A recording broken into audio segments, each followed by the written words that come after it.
Hello everyone, this is Charles Folkart on December 13th, 2016. Welcome. YouTube just made another change, and it sucks. Like a lot of the other quote improvements they've made, and I'm not the only one who thinks this. And I'm going to show you what the change was, the quote improvement, and then I'm going to explain to you why a lot of these improvements suck. Let's take a look. Here we are at the YouTube forum, support forum, help forum, and we have YouTube notification system changed, how to change it back. And you can read here, you can pause the video and read it, but he wants to change it back to the way it was. And if we scroll down here, there's currently no way to change it back, and this was done on the 5th of this month, just a few days ago. Hopefully YouTube will listen to responses from its watchers and will change it where everyone can enjoy it. And then this guy asked, why in the heck did they change it? And then here this guy explains to me what happened and why I lost my first YouTube channel. I had a previous YouTube channel, and it got lost into the otherland of the online somewhere. I have no idea what happened to it, and I couldn't get it back. So I had to start all over again. This guy says, what the hell? Or, why the hell? And but this guy says, I like the new design, but it functions horribly. The oldest style was much better. So anyway, look at this. It's total crap. I'm not happy about this change, this guy says. It's totally pointless. Okay, you get the idea. Let me get a little background on myself. I spent over 12 years teaching in Asia, and I own several of my own websites, and I developed these sites while I was in Asia. And the first, in the very early development of my sites, I used a Caucasian guy that I met while I was living in Asia. And after spending hundreds of dollars with this guy, he turns out to be a flake, and I had to get rid of him. And then I living in Asia and only making Asian wages, I couldn't afford a Caucasian to work on my site, so I got an Asian to work on it from India, a team. And after several months of pulling my hair and beating my head on the wall, I finally had to get rid of them. I spent hundreds of dollars with them into the I don't even want to remember how much money I wasted with these people. They can't, and the reason that I was having a problem with them is that Asians can't think in the abstract. They can't think beyond the lines. They just can't do it. And I'm not the only one who thinks that, and I'll show you an article here in a minute where an Asian himself, I think from Japan, he wrote an article, an abstract, that says Asians can't think in the abstract. And I agree with him 100% from my personal experience. When I first got to Thailand, the people I was working for would ask me my opinion. What do you think we should do? We got a problem here, or there's something we would like to do, implement. And what's your advice? So I think about it, and I would say you need to do A, B, and C, and D. So they'd think about that for a little while, and then they'd come back and they would implement A, C, and D, and they wouldn't implement B. And then, of course, it didn't work because they didn't implement the whole plan. But they would blame it on me because I gave them the advice of what to do, But they didn't have enough sense to realize that they didn't implement the whole plan and that it wouldn't work unless they did, but yet it was my fault. So it didn't take me long to learn that, hey, I don't give advice anymore because you don't take my advice. And there was other times when a Caucasian guy and I would be in the room and there would be a problem, and him and I would come up with a solution to the problem just like that. In a couple minutes, we would have the solution. But the Asians we were working with, especially Thai people, they would take forever to come to a conclusion as to what they should do, and sometimes they agreed with us, and many times they didn't, and they would implement their plan. And when they implemented their plan, and I knew what it was, I'd say that's not going to work. I didn't tell them that because they don't want to hear it. They feel they don't want to admit that you know more than they do. So a lot of times they won't take your advice for that reason. So this happened time after time after time. And I would suggest that that's the reason these third world countries are third world countries. Because the third world people think like third world people. And we Caucasians, we developed first world nations, and because we think like first world people. We can think in the abstract. And let's have a look at that article that I mentioned earlier. Here's that article, and it's by Satoshi Kanazawa. And it's the Evolutionary Psychology, a paper he wrote in 2006. And I ran across this just about that time when it first came out. And he says here, the abstract, for cultural, social, and institutional reasons, Asians cannot make original contributions to science.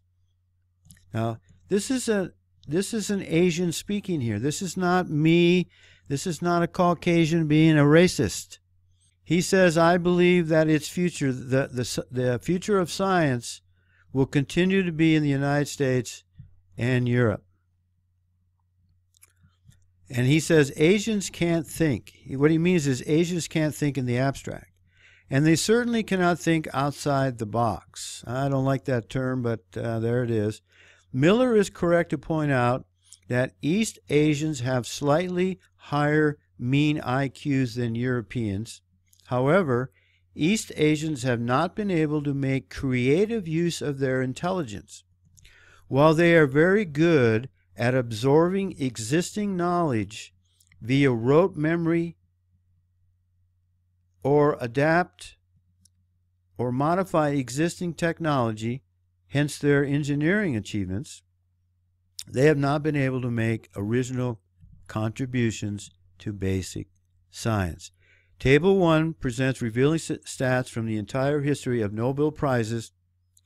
The first set of 5 nations in Table 1 have produced the largest number of Nobel Prize winners: USA 155, Germany 91, the United Kingdom 67, France 38, and Switzerland 24. They are all Euro-American nations. I would add they're all Israelite nations. The Israelites were not Jewish, they were Caucasians. And so there you have it from an Asian himself. Look how small, look at what number of Indian Nobel Prize winner. It's 0.05. What is that, 1/2 of 1%? And Kanazawa supports and backs up the finding that Charles Murray explained in his excellent book, Human Accomplishment. And I don't want to go into that, but this is a must-read book. This is in the top 10 books that I would recommend that you read. I taught in South Korea for 5 years. I taught at the elementary school level, but I also taught at the higher level, the advanced high school level, and the college level. I taught how to use Microsoft Word and Microsoft Excel and Microsoft PowerPoint in English to college students and advanced high school students. And I did that for several years. The first 2 years, so I spent I don't know how many hours, untold hours, developing a PowerPoint slide presentation so that I could teach off of it in Microsoft Windows 2007, PowerPoint, Excel, and Word. So the first 2 years were fine. Everybody learned, and it was a good experience, and students were happy. They were learning. Well, third year, I show up on the first day of class, and the Korean comes in and goes, "Oh, we upgraded all of our software to 2010, Windows, Microsoft Office 2010." And I go, "Oh, you did, huh?" And it would have been nice if you would have told me, because now I got 2007 PowerPoint slides to teach the class with. I couldn't tell them that, but they were clueless. So needless to say, that didn't work. And the students were frustrated because there was those little changes, and I was frustrated. But they blamed me because they couldn't see whether what they had done was a mistake. They can't see that far ahead, see? And that's just one example that happens in these third world countries. Well, Korea is a second world country. But they can't think in the abstract. And I also taught math. I taught English.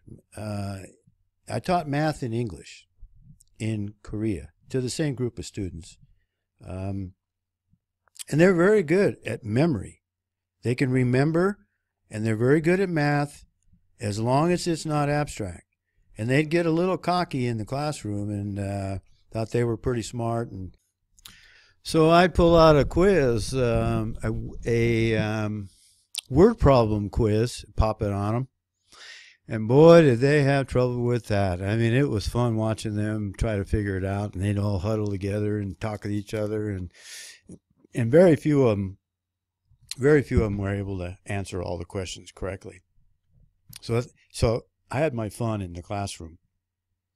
And I bring this up because I think what's happening is that YouTube and Google and all the rest of these big multinational, multicultural corporations that want everybody to work in a team, got to be a team player. You know, you hear that, "Ooh, are you a team player?" And you got to work on the team. You know, forget about being a leader. They don't want leaders. They just want everybody to be the same on a team. Can you work on a team? So they're hiring they're Asians, and they can't they can't see the total picture. They can't see that what they're going to do is going to mess up, and they don't have enough sense, or they don't have enough critical thinking skills to be able to look ahead and see what the results of their actions are going to be. And I'm going to give you another example how the Asians, in this case Japan, relied on a Caucasian, an American Caucasian, to get them out of their poor quality mode back from the 60s. You remember, I'm old enough to remember that Made in Japan was a joke. But let's go have a look at that. And a lot of people aren't aware of this. So I want to educate you a little bit on some history here. This is related to economics, and that's why I probably ran across it. But this is the Deming Prize, which is a global quality award that recognizes both individuals for their contributions to the field of total quality management and businesses that have successfully implemented total quality management. It is the oldest and most widely recognized quality award in the world. It was established in 1951 to honor W. Edwards Deming, who contributed greatly to Japan's proliferation of statistical quality control after World War II. His teachings helped Japan build its foundation by which the level of Japan's product quality has been recognized as the highest in the world, was originally designed to reward Japanese companies for major advances in quality improvement. And then it goes on to tell you that other information there that you can come back and read. The Japanese have a Caucasian to thank for their well-known quality in many different fields, Toyota, Sony, etc. It's the Caucasian who taught the Japanese how to build a quality product. And this is a good time to bring in the fact that while my government wanted me to go fight in Vietnam to fight the communists when I was a young man, Henry Kissinger, and for those of you with eyes to see, you'll know who he is. He was secretly meeting with the officials in China, and that was the beginning of the transfer of Caucasian technology to China. And people don't realize it, but the Caucasians, the Americans have spent hundreds of years, or the Caucasians have spent hundreds of years and trillions of dollars to develop their technology. And Henry Kissinger's over in China, and then the Goldman Sachs and all the rest of the chosen ones transferred our technology over to China and other countries for free, while they're making billions of dollars as they do it. They've destroyed our manufacturing base, transferred our factory and our production to Asia and other countries for free. We didn't get anything out of all that infrastructure and all that engineering and all that experiments and all that work that we did and all that abstract thinking. We didn't get anything for it. In fact, it's a huge loss to our nation and to our people. What's happening in the world today is that those who control our world, and you can put the echo sign around those who control our world, they think they're going to be able to have a world run by third world people as they eliminate the white race. And we are being eliminated, folks. We're being genocided. We're being destroyed. And they think they're going to be able to have the same quality that they have today and the same advancements in science without the white race being there.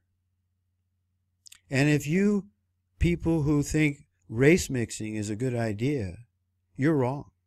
You're absolutely wrong, because it's going to destroy the race that can think creatively. And we're becoming, the United States is already a third world country. It just doesn't look like it yet in a lot of ways, because we started at a very high plane, a very high level, and we're going downhill toward the depths of third world.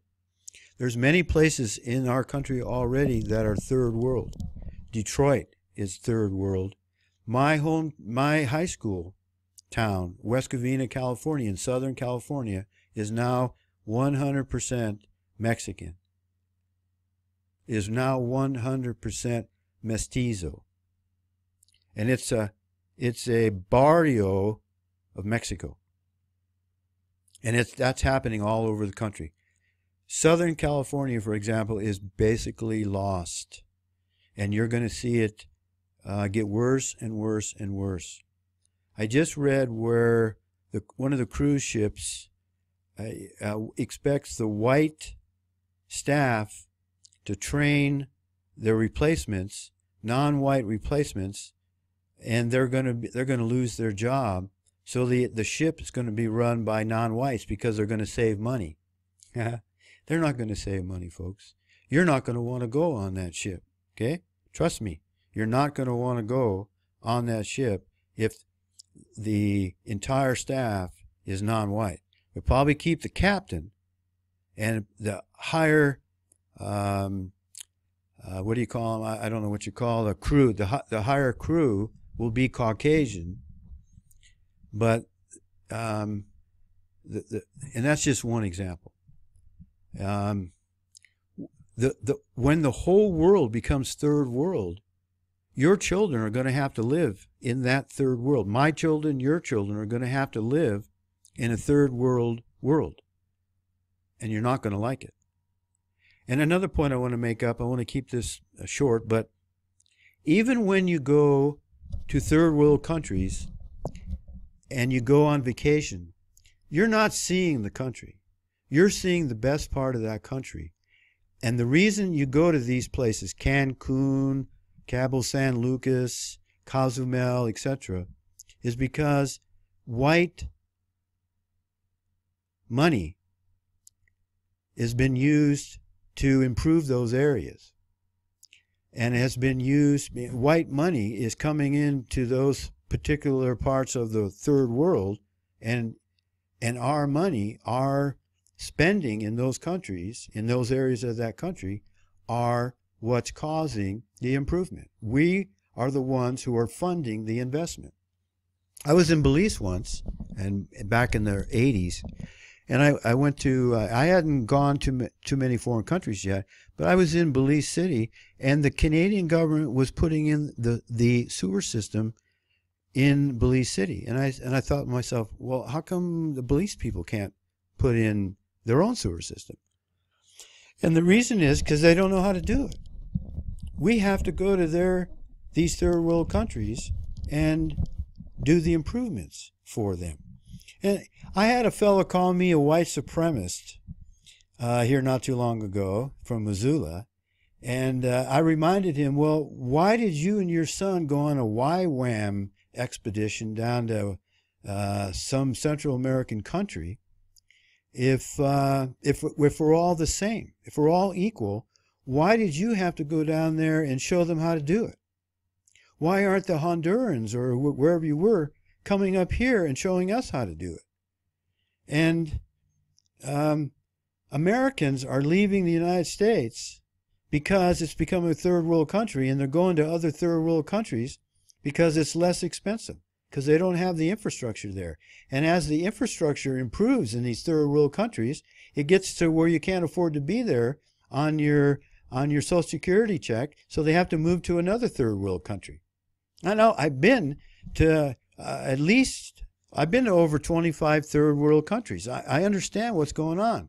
And that's what's going on, folks. The United States is becoming a third world country. No, I take that back. The United States is a third world country and getting more third world every day. And there's a lot more I could say, but I want to cut this short. I think I made my point. YouTube and Google and the rest of them are hiring these Asian programmers who can't see the total picture. They can only do the little parts, the little section that they're assigned to, and they're very good at that. I have no question about that. But it's the Caucasian mind that has to make the whole picture.